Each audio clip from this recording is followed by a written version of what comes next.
Agarwal Digambar Jain, panchayat register Dharampura. प्रधान श्री चक्रेश जैन, महामंत्री श्री विजेंद्र जैन, कोषाध्यक्ष श्री शेखर जैन, सचिव श्री नीरज जैन, मंदिर मैनेजर श्री पुनीत जैन। पंच कल्याणक महोत्सव समिति श्री 1008 पारसनाथ जैन मंदिर, वर्धमान कॉलोनी, सागर, मध्य प्रदेश।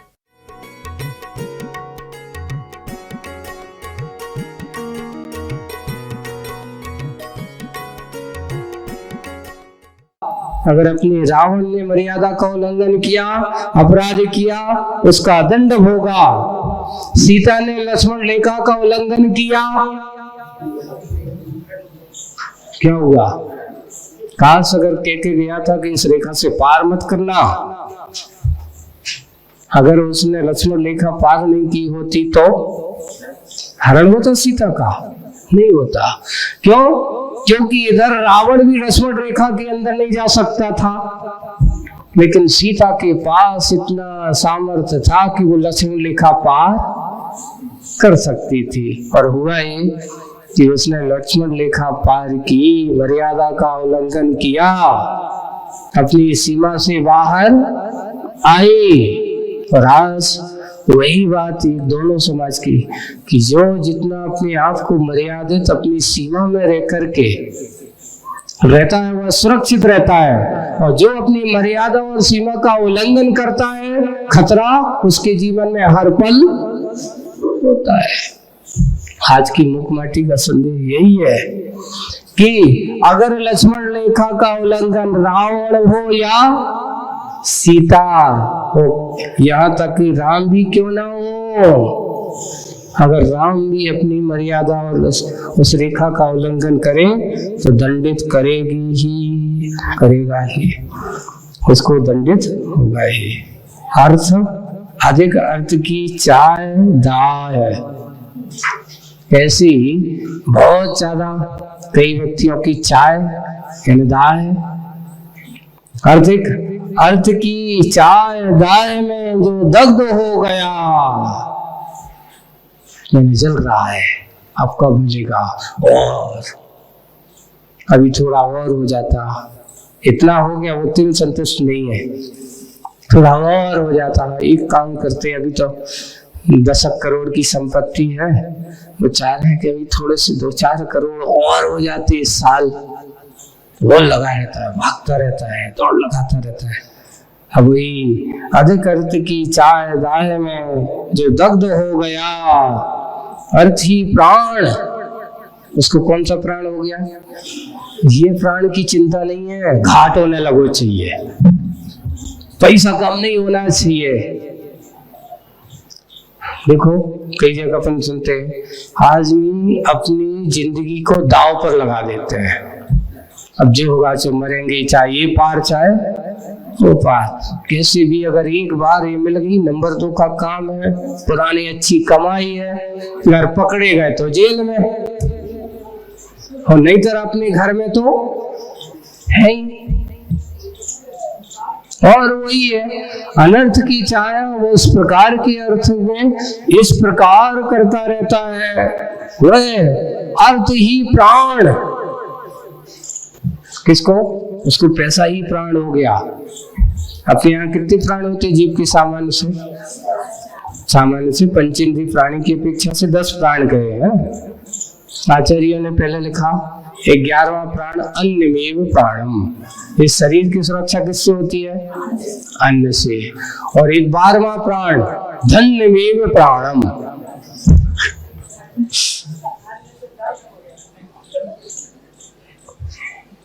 10वां प्राण, 12वां प्राण कौन सा?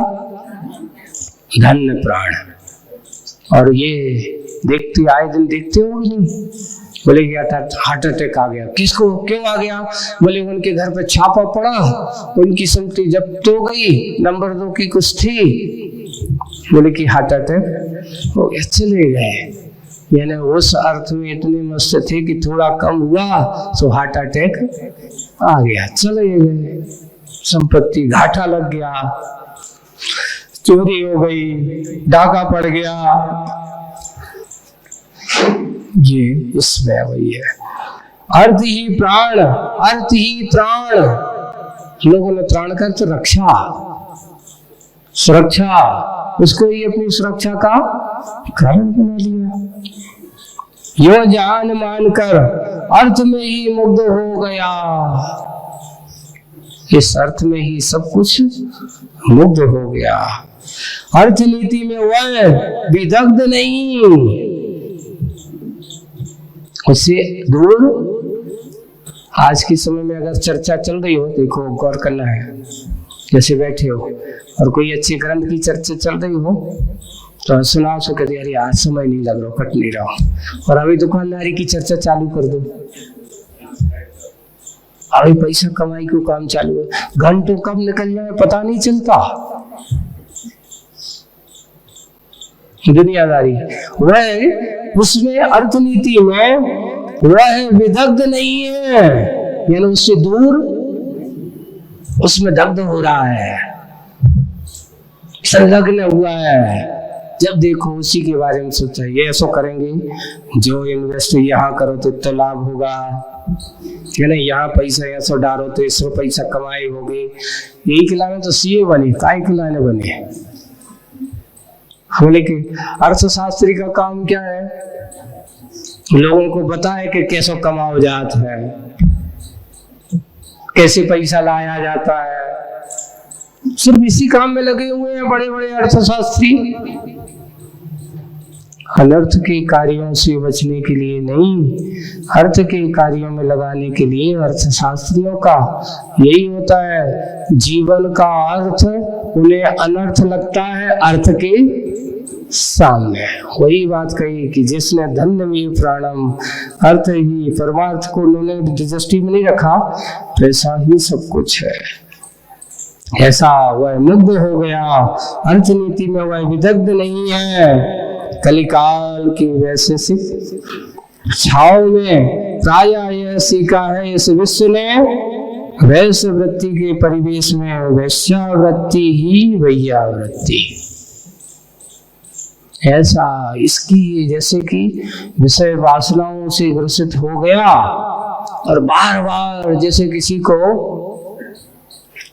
कोई वेश्यागामी होते हैं, वो कहीं नहीं सोचते, उनके लिए तो एक ही बुरी आदतों के प्रति उनका हमेशा एक उसी के बारे में वो लगा रहता है। ऐसी दशा आज के इस वैश्य वृत्ति के परिवेश में ये अर्थ नीति के कारण से और अर्थ ही परमार्थ के कारण से, अर्थ के कारण से परमार्थ को यह भूल रहा है। एक और है, आपसे एक पूछा जाए, पाप कितने होते हैं? 5। कौन कौन से? हिंसा, झूठ, चोरी, कुशील और परिग्रह। अब इन ऐसे पापों, 5 पापों में से कौन सा पाप है जिसमें सारे पाप हो जाते हैं? कौन से पाप? एक परिग्रह, सारे पापों का जनक। देखो कैसे परिग्रह के लोभ में आदमी हिंसा भी करता है, झूठ भी बोलता है, चोरी भी करता है और कुशील भी करता है। कुशील का अर्थ आप लोगों को ये मत सोचना किसी को पराई से बुरी दृष्टि से नहीं। कुशील का अर्थ बुरा आचरण भी, बुरा बोलना भी, ये कुशील आचरण की है। कई लोगों से लड़ झगड़ भी लेता है, हाथ भी मार पीटी भी कर देता है। किसके लिए? हमारे पैसे के लिए।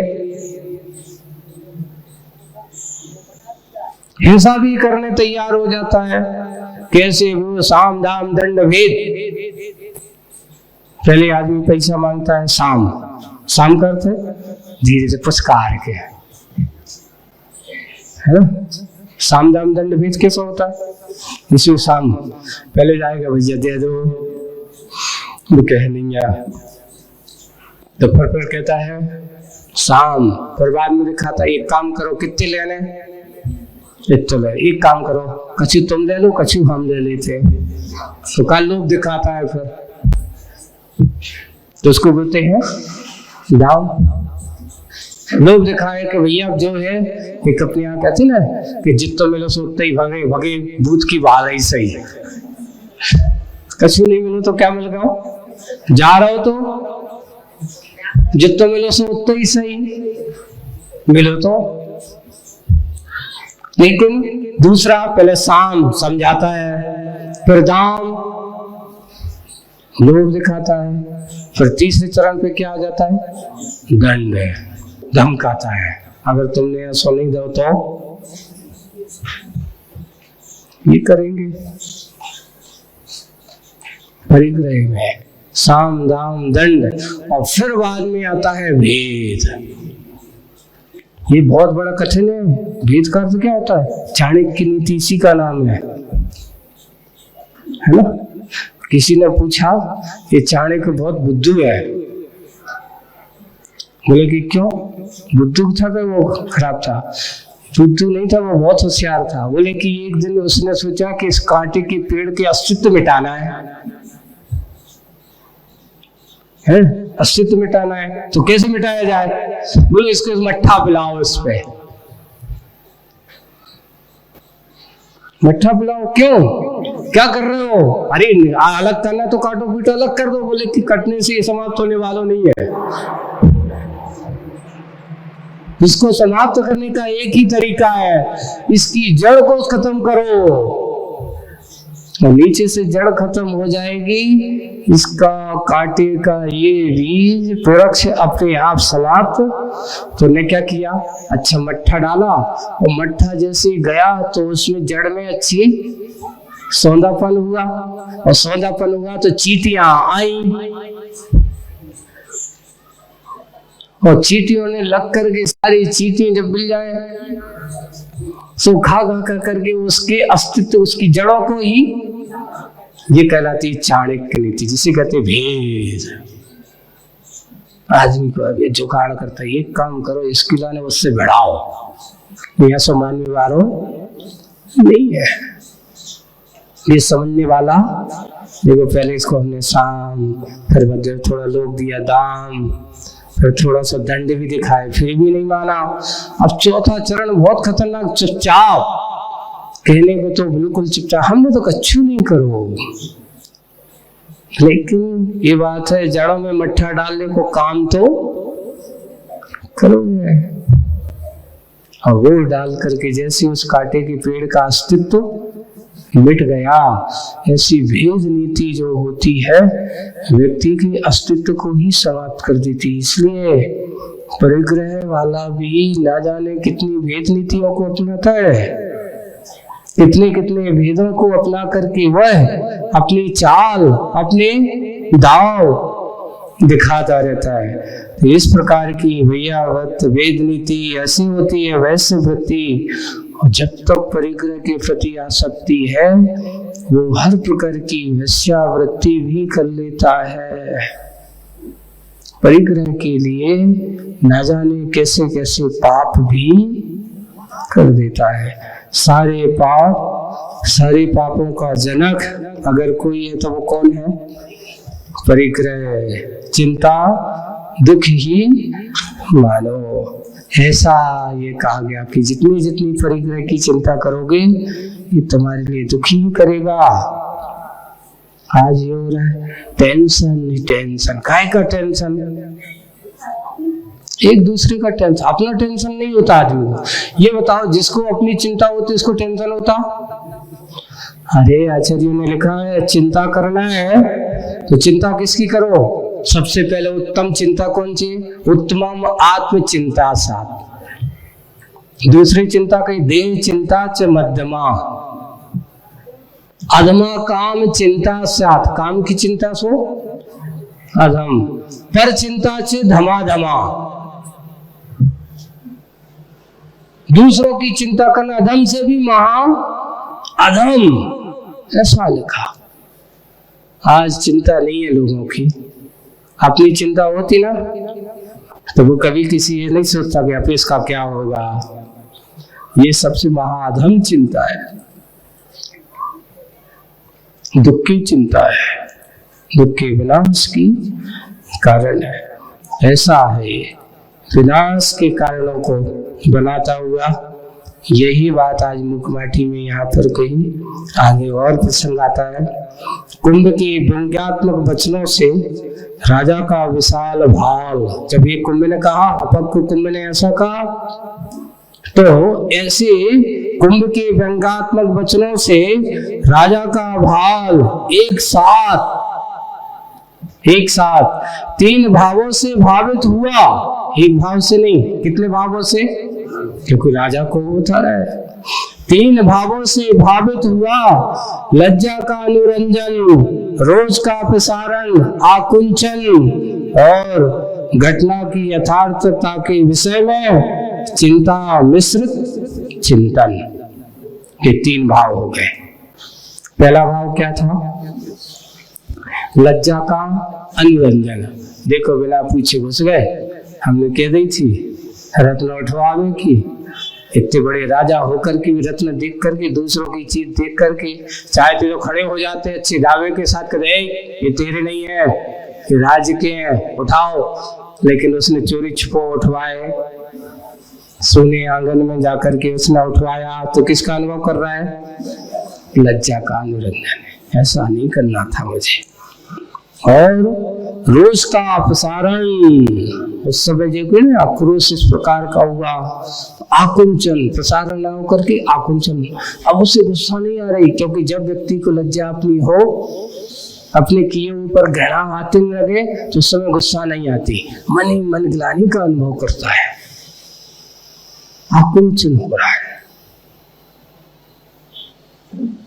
अपने आप को। वो कहता ये क्या किया, ऐसा करना ठीक नहीं था।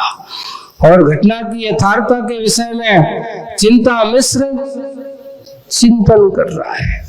वो चिंता से मिश्रित होकर के उसका चिंतन चल रहा है, ऐसा चिंतन कर रहा है वो कि देखो ये क्या किया। मुखमंडल में परिवर्तन देख राजा के मन के विषय, राजा के मन को विषय बनाया। फिर कुंभकार ने कुंभ की ओर बंकिम दृष्टिपात किया। बंकिम यानी टेढ़ी, थोड़ी सी गुस्सा हो गई, क्या बोलता है? ऐसे राजा को बोलना ठीक नहीं। मुखमंडल पे इस प्रकार का परिवर्तन उसने देखा कि राजा को बहुत खराब लगा है इसके सुन करके, तो राजा के मन में विषय बनाया। फिर कुंभकार ने कुंभ की ओर बंकिम दृष्टिपात किया, थोड़ी टेढ़ी दृष्टि की। आत्मवेदी पर मर्म भेदी, आत्मवेदी पर, जब अपने कहते ना आत्मा के ऊपर ऐसे, पर मर्म भेदी काल मधुर पर आज कटुक कुंभ के कथन को विराम मिले। ये कड़वे वचन उसको जो कभी कर, तो कोई आदमी अच्छा वैसे तो अपने किए ऊपर अपन उनको ज्यादा कहो ना, उनको समझाओ, तो वो कहते अब ज्यादा मत कहो भैया, हमें मालूम है कि हमने गलत किया है। बार बार कहते याद काय खुद दिला रहे हो, और अपन क्या करते बार बार और घेरते रहते का होगा। तो जैसे कहीं जाओ कोई आदमी को कष्ट हो जाए, उनसे मिले कैसा होगा भैया, आओ को सुनाओ फिर पूरे अपनी घटना का होगा। तो जितने आएंगे सबसे पहले जाए पूछे, तो उसके अलावा फिर कहाँ पहुंचना पड़ता, जो घटना घटी थी पूरी याद करेगा वो। ऐसा होगा तो भैया, जो होगा तो, और यहाँ से गिर गए और ये हो गया, फिर वो कोई अंदर वो वेदना को देते रहते हैं, जगाते रहते हैं। उस समय पूछो मत, अब जा करके होते जाकर क्या करें, अब गए मिल भी गए तो कच्ची तो पूछने पड़े।